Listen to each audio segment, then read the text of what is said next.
કક્કો આવડતો હોય તો આરટીઆઈ એક્ટ 2005 આવડી જાય. કક્કો તમને આવડતો હોય તો હું કહું છું કે આરટીઆઈ એક્ટ તમને 2005 ઇઝીલી આવડી જાય. કેમ આવડી જાય? તો ભાઈ આરટીઆઈ એક્ટ છે ને નમૂના ઉપર ચાલે છે. તમે ભવિષ્યમાં આરટીઆઈ નું ઇમ્પ્લિમેન્ટેશન કરાવશો, સરકારની અંદર જશો અધિકારી કર્મચારી તરીકે અથવા એક નાગરિક તરીકે જાણવું જરૂરી છે. નમૂનો ક છે ને એ માહિતી માંગવા માટેનો નમૂનો છે. માહિતી માંગવા માટે આ નમૂના પ્રમાણે અરજી કરવાની, સ્વ હસ્તાક્ષરમાં કરો તોય ચાલે, પણ એમાં તમારું નામ આવી જવું જોઈએ, સરનામું આવી જવું જોઈએ અને તમે કઈ માહિતી માંગવા માંગો છો એની વિગત આવી જવી જોઈએ. માહિતી માટેની તમે ફી કઈ રીતે ભરી છે એ વિગત આવી જવી જોઈએ. પછી નમૂનો ખ, પૈસા ભરવાની જાણ.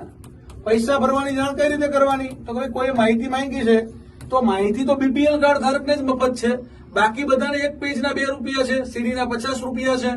તો એ પૈસા ભરવાની જાણ છે એ નમૂના ખ માં કરવાની છે. ગ છે એ માહિતી આપવા માટેનો નમૂનો છે.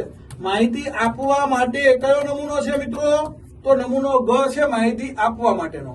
ત્યાર પછી નમૂનો ગ છે અરજી તબદીલ કરવાનો. તો તબદીલ કયા કિસ્સામાં કરવાની?